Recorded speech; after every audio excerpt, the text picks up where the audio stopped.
Good morning. My name is LaShonda, and I will be your conference operator today. At this time, I would like to welcome everyone to the CA Release Automation Community Webcast. All lines have been placed on mute to prevent any background noise. After the speaker's remarks, there will be a question and answer session. If you would like to ask a question during this time, simply press star, then the number 1 on your telephone keypad. If you would like to withdraw your question, press the pound key. Thank you. I will now turn today's call over to Mr. Tim Muting to begin. Please go ahead, sir. Thank you, LaShonda. Appreciate it. Welcome, everybody. We're excited that everybody's attended here today. We're going to talk a little bit about what's going on with CA Release Automation 5.5. We just had a new release come out a few weeks ago, so we're very excited about that. And we've got a strong panel here to talk about all the new features from our product management team. Yuri Shiner, Paul Peterson, and Kai Weirda will be reviewing, many of the new features and also give you a demo of what's some of the new features that we have with the product. Now, first, for those of you who are not a member of the CA community, I do want to encourage you to join. You can go to communities.ca.com and sign up and register, and then register for the CA Release Automation community as well. There's a lot of good information, a lot of good interaction. And you can connect with your peers and many of the experts in this area. So I did want to do that and call that out for you. We've got a lot of great activity going on in that community today, and it's growing every day. So that's great. I think Yuri Shiner is gonna kick this off for us, and I'll turn it over to him right now. All right. Thank you very much, Tim, and thanks everyone for joining. Release Automation 5.5 is an extremely exciting release for us. It complements 5.0, where we introduced a new and a unique way to automate releases and accelerate deployment cycle. And it does that by adding some new great capabilities that will basically allow you to design your releases faster, and just in general, it automates additional aspects in the continuous delivery world. And it also reduced some DO that you might have during the actual execution. So 5.5 is a very extensive release. We added lots of great, cool features that we are going to talk about in the session today. We'll start with a deck. We'll go over the different features that we added and the value that they can bring to our customers and for our users. Then we'll jump into a live demo. We will see all that in a real system. And once we're done, we will open the line for some Q&A. So before we talk about the different features and capabilities that we added, let's take a moment and talk about the different areas of focus for 5.5. Every time we come to design a release, we identify the different areas that we would like to invest in. So in 5.5, we had 6 of these. We start with release automation. That is the area where we concentrate on adding new core features to the actual product to improve the productivity and to accelerate the process of designing the workflow and the deployment. Then we have the ease of use. This is where we put focus on improving the usability and simplifying the workflow, and obviously improving the look and feel of the product. Next up is the enterprise readiness. That deals with all the backend changes and the various features and requirements being passed by our large enterprise customers, mainly deal with performance and scalability of the products. We have a cloud and configuration management track that deals with integration with solutions from that area. We have release orchestration, mainly deal with plugins and action packs that allow you to extend the product and allow the product to integrate with additional solutions in the market. And last but not least, we have the reporting that deals with improving the way we visualize the information and just gives you a better way to understand the value you're getting out of the product. So let's talk about the features, the new capabilities that we added. On the release automation track, we added some new additions. The big ones are shared components, the improvements to the pipeline overview, and out-of-the-box support for tokenized files. So shared components, that's definitely a great and a very exciting addition to our product. It's basically new capability that accelerates the process of designing workflows and enforce best practices among different teams. And it basically does that by allowing you to create workflows and different kind of deployment logic that can be shared across different applications and different teams. It is very likely that in large organizations, you have different apps and services that use the same technology. You may have a Java application or a Microsoft stack, so it is quite likely that you would like to do the deployment at the same way across those different applications. So now you can have one guy or one team concentrating on building the best practice on how to do the deployment for that kind of technology, and the different teams can just leverage that work and reuse the same piece, the same components.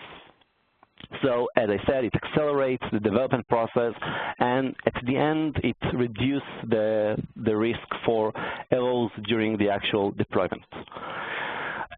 This is basically how it looks like. We have centralized the shared components repository where you can see all the different components that can be shared across different teams. The important thing that we added here is the ability to have a versioning mechanism to each of these components. I'm sure all developers in the room will agree with me that that versioning is a key requirement for elements that you want to share between different teams. You can have different revisions, and each team can use any revision that's needed based on the technology and requirement. And at any point, if there is a bug you want to fix or something you want to optimize or change in a given revision, you can go to that revision, you can branch out of it, make the change you want, test it, and at the end, you can package it and publish it. So every team, each team that actually use the original revision can easily upgrade to the newer one and just enjoy the benefits of the revision that was released. So it's extremely powerful addition to our product, and we're going to see that in our demo shortly. The pipeline overview is a new thing that we added to our product in 5.0, and we got extremely positive feedback. It's basically a new overview that improved the way we visualize the high-level status of the different environments and different applications. As a user, you can see the different applications that you are responsible for and the different environments associated with that application. For every environment, you can see the status of the latest deployment, the time of the deployment, and the build currently installed in each environment.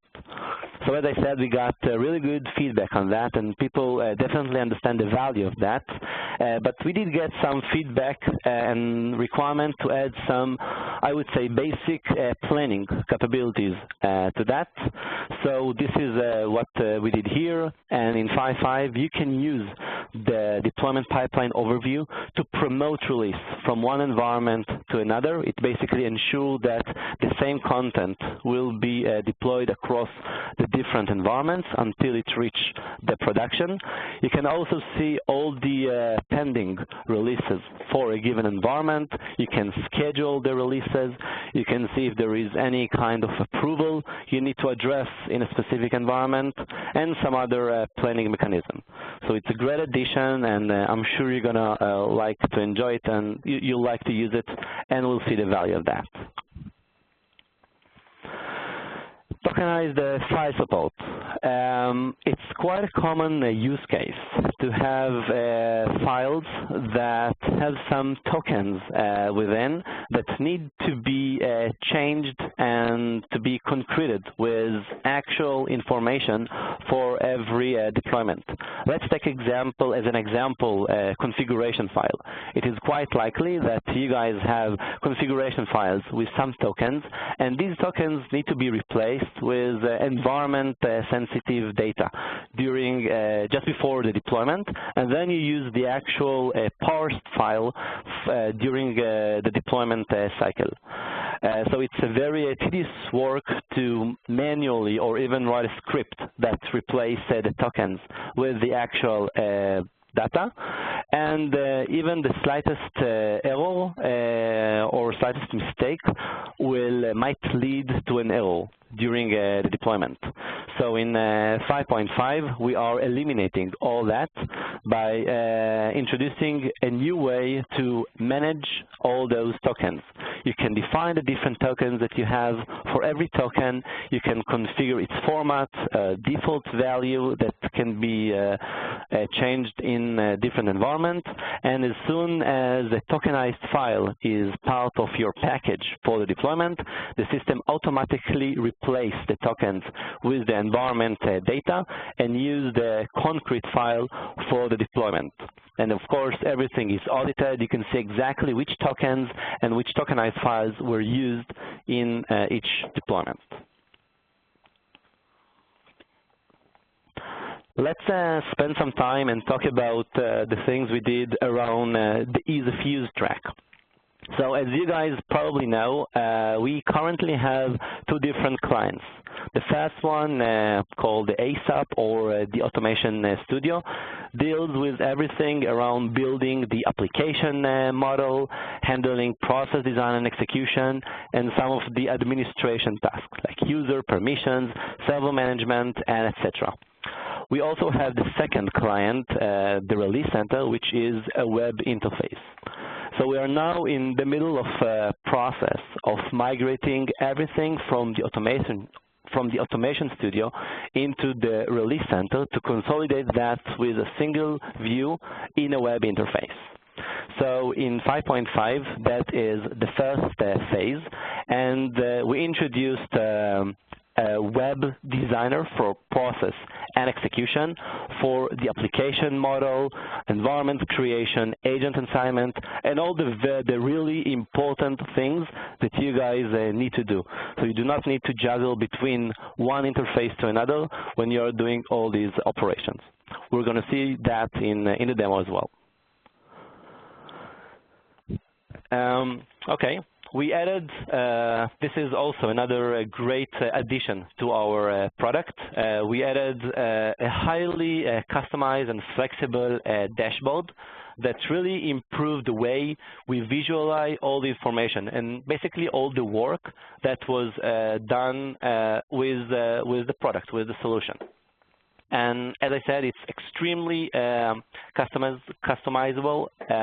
You can add different widgets and reports to your own dashboard, and that can serve as a landing page to the system. So as soon as you log in to the system, that will be the page that you will see. You can customize the data you'll see here. You'll customize the way you want to see that data, and etc. It's really, really cool. You're going to see that in the demo as well. It's interesting to understand that the way we designed and built this dashboard, we can ship additional reports and widgets outside of the product, very similar to the way we currently deliver action packs. So as soon as we were able to ship action packs outside of the product, it really increased the number of packages that we have. It's just easier to manage it that way. So just like the trend we saw on the action packs, you can definitely expect to see a decent amount of additional reports and widgets coming up in the near future. The next item I want to talk about, and this is also a very exciting one for us, and that is the integration with Chef. We did a very extensive work for providing a seamless integration with Chef for environment configuration. I will let Paul, our PM responsible for that work, to elaborate a bit on that. So, Paul, please go ahead. All right, thank you, Uri, and good morning, everyone. Yeah, as Uri said, we've taken a much more integrated and seamless approach to working with the configuration management space. As you're likely aware, we've had action packs for Puppet and Chef and other config vendors in our portfolio for a while.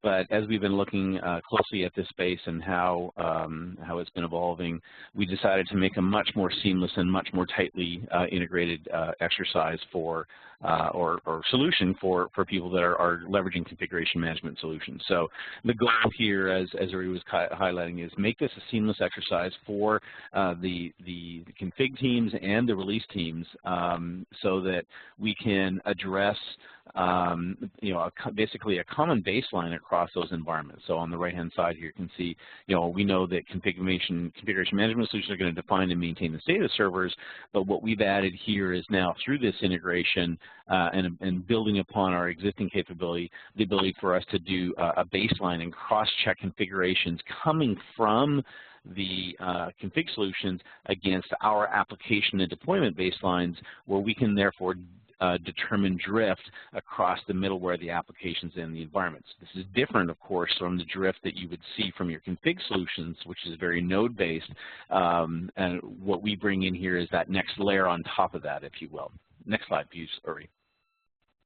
So just a couple of things that are in here where we look at kind of this combined use case approach and the value that's related to it is a pre-deployment verification of environments. So, the config solutions that are out there, their goal is to ensure that the underlying infrastructure is being maintained in a specific state.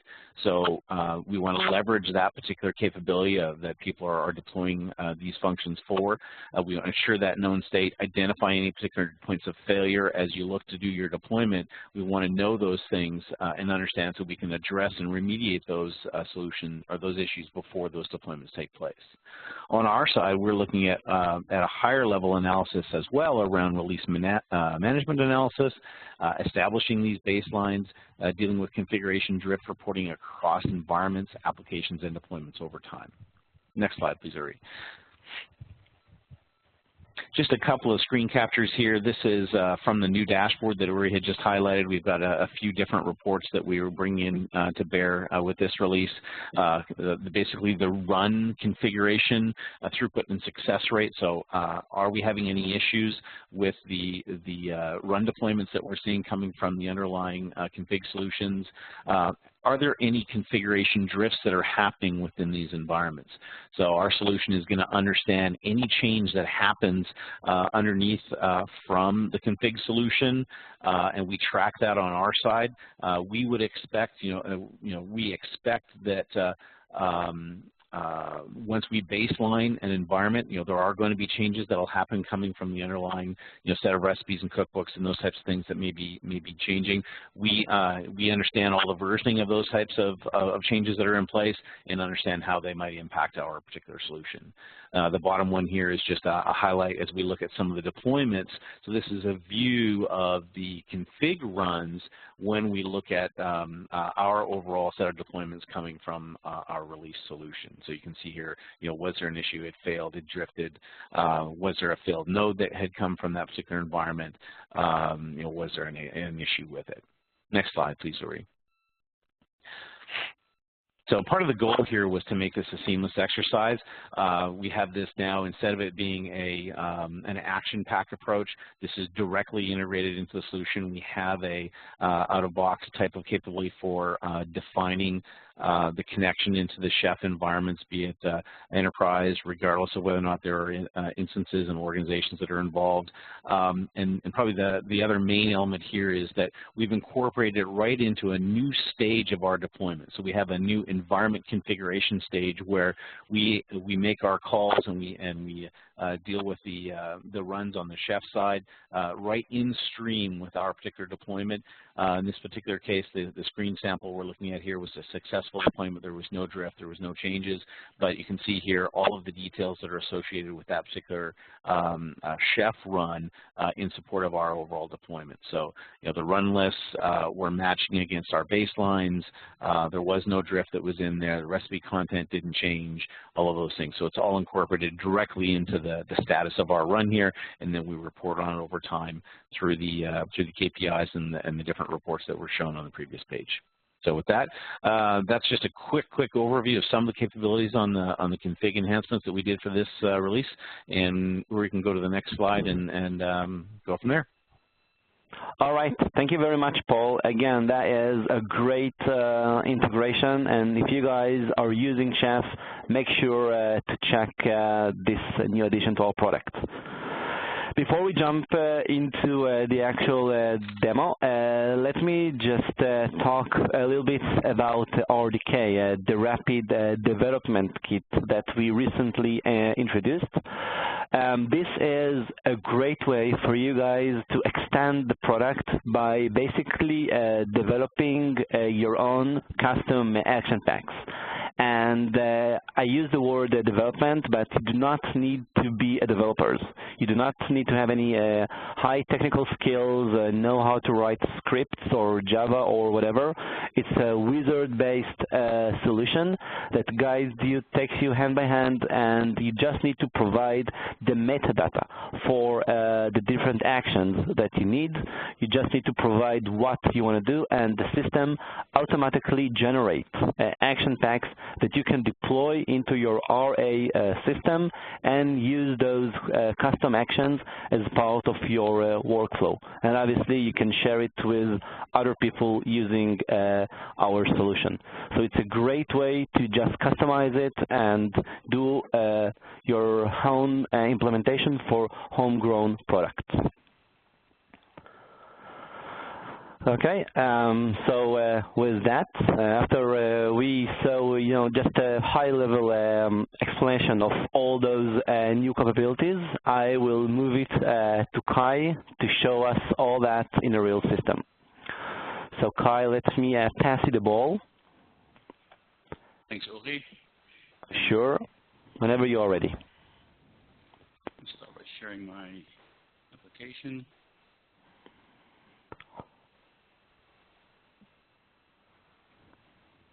And hopefully you can now see my application. Yes, we can. Awesome, let's get started. So in the next 15 minutes or so, I will walk you through some of the highlights, the new capabilities in Release Automation 5.5 that Uri and Paul have been talking about. So first, let's have a look at this new dashboard. As Uri said, this is now the default page that all Release Automation users will see. And it is a central portal for insight into key metrics, historical reports, as well as actionable widgets. So let me give you an example of an actionable widget. There's two on the screen here. There's the Getting Started widget. This is really for new users. Hi. Kai, could you do me a favor and speak up a little bit? It's very hard to hear you. Is it? I'm sorry. It's better? Thank you. I just want to make sure everyone can hear you. Yeah. Okay. I'll continue. Ping me if audio is still bad. So this Getting Started widget is there to familiarize new users with the product. So it provides direct links to common activities in the UI. So for example, if I wanted to design and test a process, if I click this link, I'm transported to the right location in the UI, etc. Then the quick links obviously gives you access to resources about Release Auto, such as the online and offline documentation, Release Automation community links, YouTube channel, etc. Then below there is an example of a KPI. So this visualizes a particular metric, in this case deployment throughput and success rate, where you can see in December I ran 31 successful deployments and I had one failure, which gives me the success rate of 97%. Okay, that's another example of a KPI on the dashboard. That also facilitates showing us the historical data. So as we built this new facility, we came out with a more consistent way to present tabular data. So we use this common grid control, which gives you a better way of filtering, for example, by just clicking on the column, show and hide columns, etc. So it really gives you a fully customizable capability on how you want to present your historical overview reports. Talking about customization, the user add your own pages. So I can just call this My Page and hit Save. I have a new page. Here's an example of one of the things we improved around the user experience, in that when we present a blank page, we don't want to have the user have to guess as to where the user needs to click on. So let's just click here, add some content, and then you have a choice of widgets and reports to choose from. So let's pick one here and another one here. All right, and if I'm not happy with the layout, I can still go in and modify it and choose a different layout if I want to, like so, and then move things around where I want them. And of course, I can also make this my home page. And the cool thing is that this information is all persisted. So if I log out and log back in, I have the exact same view, and I'm presented the data that I need and where I need it. This is not only for the pages and the page layout, but also for any configuration you do or filters you set in widgets or reports. So it really is a good way to persist that dashboard information and give you, that consistent access from wherever you access the dashboard. One last thing on the dashboard about the extensibility. As Uri said, this was designed with extensibility in mind. So just like action packs, you have the ability to extend the content as it becomes available. So for this, we added a new administration page called Dashboard Content under the Admin tab. It shows me I have available on this instance now, right? The separate reports and widgets. And then this new or updated dashboard content becomes available, and you can use this upload button to deploy this to your Release Automation instance. So that's a really cool feature to keep extending the content, and this is something we make available on a continuous basis. All right, that wraps up the dashboard demo. Next thing I wanted to show you is the enhancements we did to the pipeline overview. So as Uri said, this is something we introduced in 5.0. Just to summarize it, for my application, Robot Store and Project Sprint 1, this visualizes my pipeline. I have QA, system integration, test, staging, and production. I can see that in all these environments, I have built Monero deployed, right? And what we've added in this release is the ability to run or schedule deployments, as well as promote deployments from one environment to the next. First, let's have a quick look as to what is available in the QA environment. So it shows me details of the last deployment in that environment. And of course, I can drill down to the actual deployment to see all the details, right, including the configuration data that Paul mentioned earlier. But also I can see what are the pending deployments for this environment. So you can see there's a build 3 and a build 2 pending here. And then I can either schedule that deployment, right? Let me show you let me quickly show you the scheduling widget available for that. But also I can run that deployment right from this view. So let's do that. Let's deploy build 2 to the QA environment by pushing on. It asks for confirmation. I say yes, and it will give the system a few seconds to update. So now we instantiated this deployment. You can see the screen is updating. Same is happening at the background. Click this. And this won't take long. We just wait till this finishes. And then once we're done deploying this build 2 to the QA environment, I will show you how we can then promote build 2 to the other environments in the pipeline.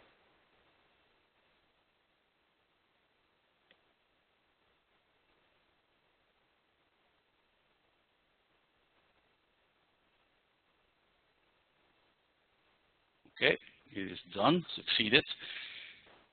So now you see in QA, I have build 2.0. Now I have 2 promotion options. We have the simple one, which is to promote to the next environment. Obviously, since this is a pipeline, release auto is aware that the SIT environment is the next environment. But we can also customize the promotion. So here you can do things like, give the deployment a name and a description, and also if you wanted to, you can target multiple environments at the same time, right?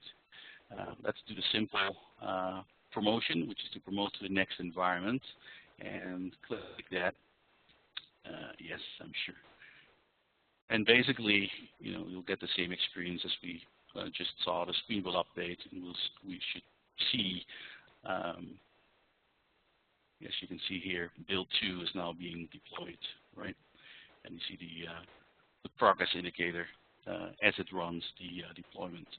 So to deploy to production, you basically repeat the process. So that's a very easy way to do deployments, promotions right from the pipeline overview.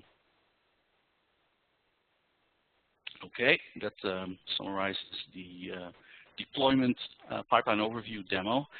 Now let's have a look at this new designer. So the new designer experience, and then in particular the new ability to share components across applications, also known as the shared components capability.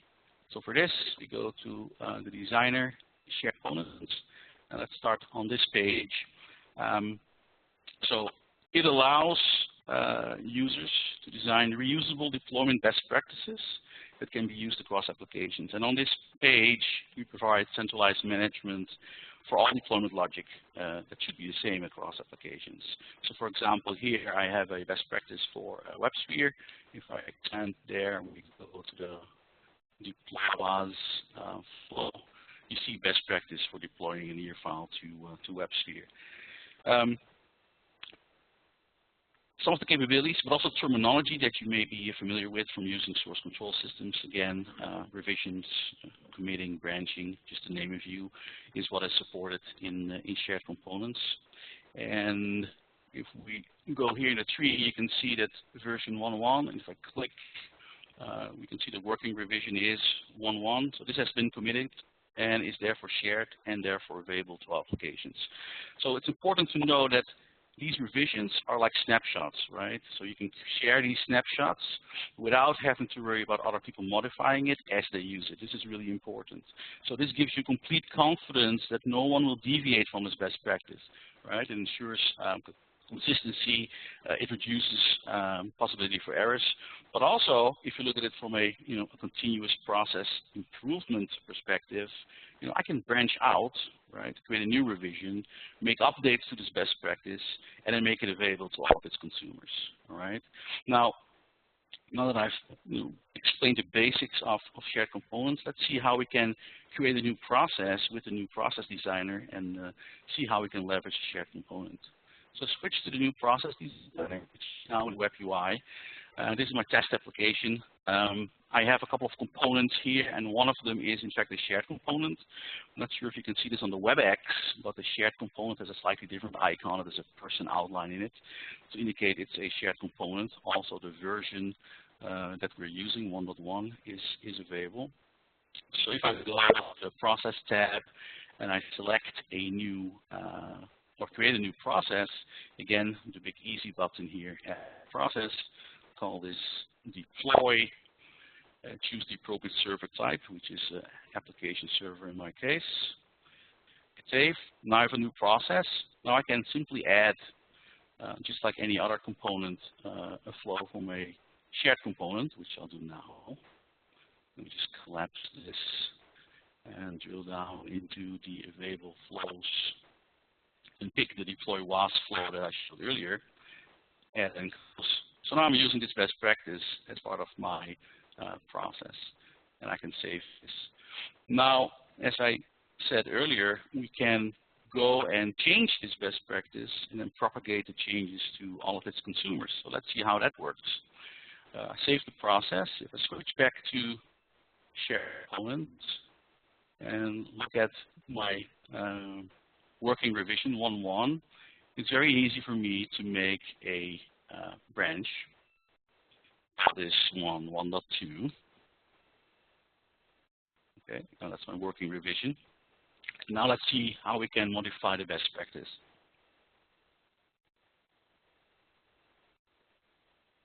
So here's my best practice, essentially, deploying an EAR file, doing some synchronization, and then starting the application.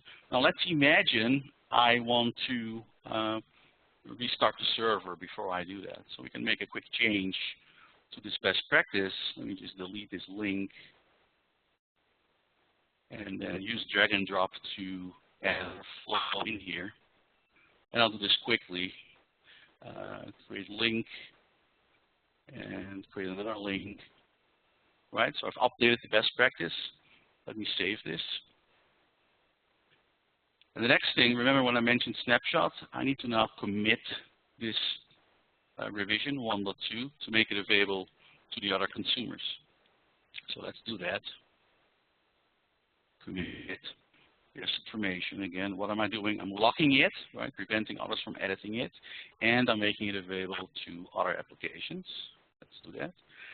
Note how now a path log icon appears here. Okay. Now, from a process design perspective,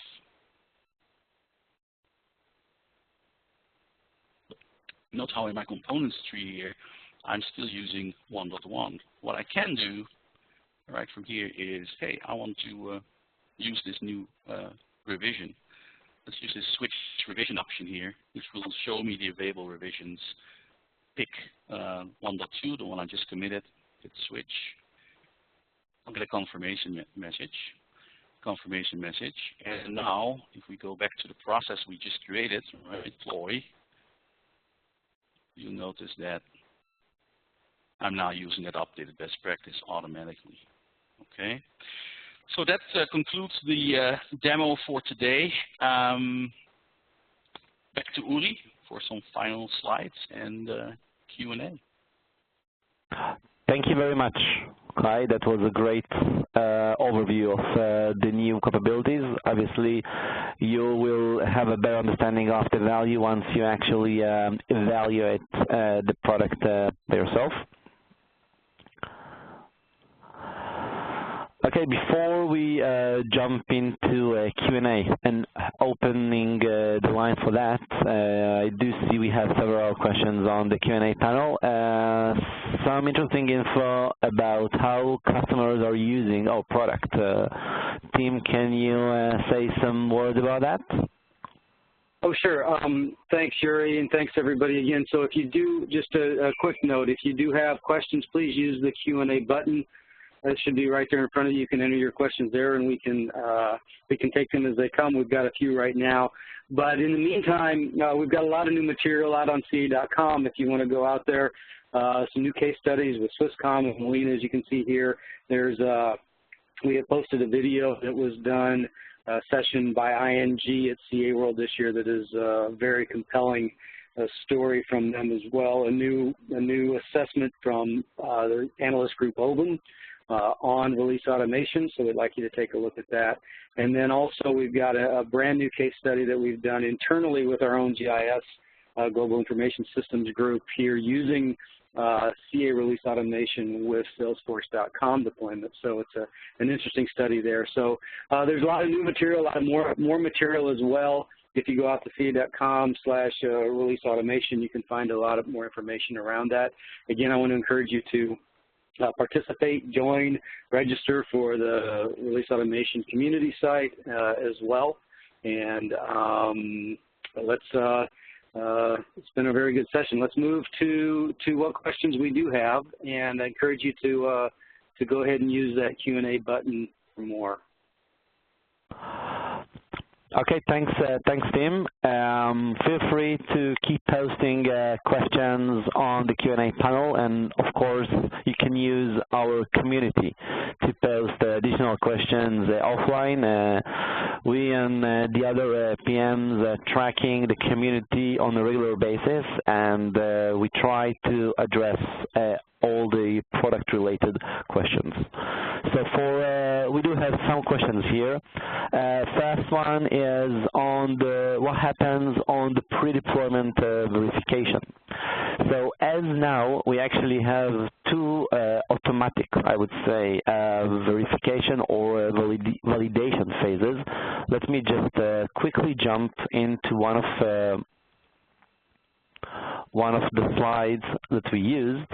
There you go. So here this is a deployment that has finished its execution, and on the right panel we can see the progress. And if, for example, there is an error during the deployment, we outline it here. And let's focus on the first two items. We have the validation phase and the environment configuration phase. Those are two automatic phases. The first one is the validation. This is where we're actually, I would say, compiling all the deployment information, and we alert you if there is a problem. One of the things we're checking, for example, is whether we have all the necessary information about the environment parameters, and whether all the machines, all the agents where the deployment should take place are currently online. We're also checking that all the artifacts that we need resides in the repository. So we will not have any surprise during the distribution of the artifacts. All in all, this phase, you basically run it before you do the actual deployment, because you don't want to have any surprises during the deployment, especially to production environment.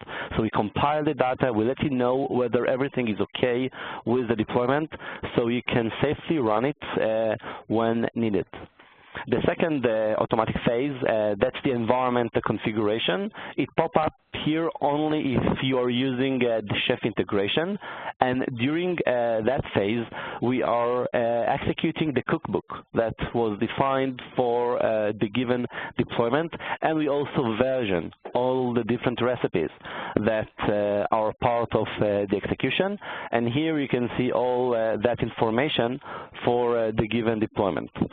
So that happens, as I said, automatically, just for the integrity of the release. We had another questions about version management. So as Kai just showed us, we're versioning everything relates to shared components. And we definitely believe that most of the design of the workflow will take place in that repository, because we do understand, we hear it from our customers, that most of the stuff are shared, because you want to enforce best practice, you want to reuse the same workflows across different teams and different apps. So you manage most of the stuff there, and they are totally versioned. So we are versioning the components, the actions, the flows, parameters, everything is now versioned.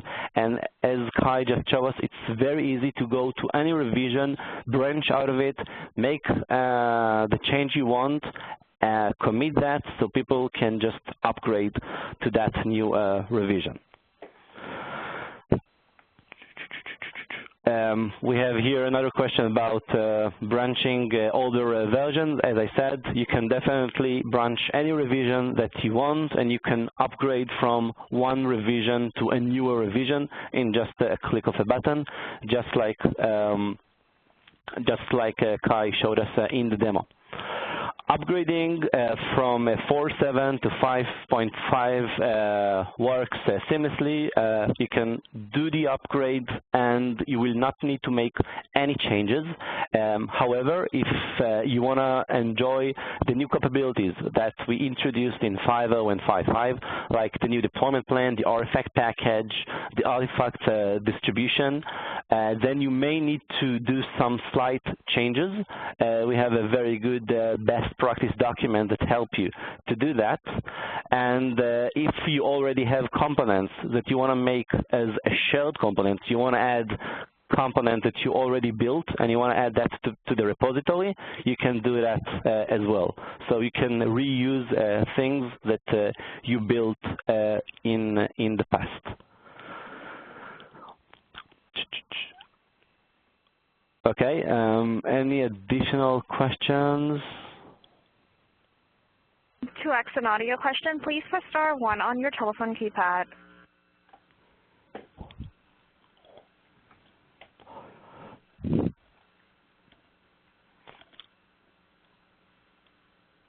And there are no audio questions at this time.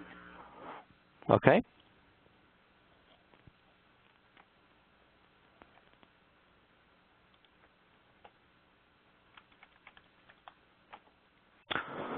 So if there are, I do not see any further questions.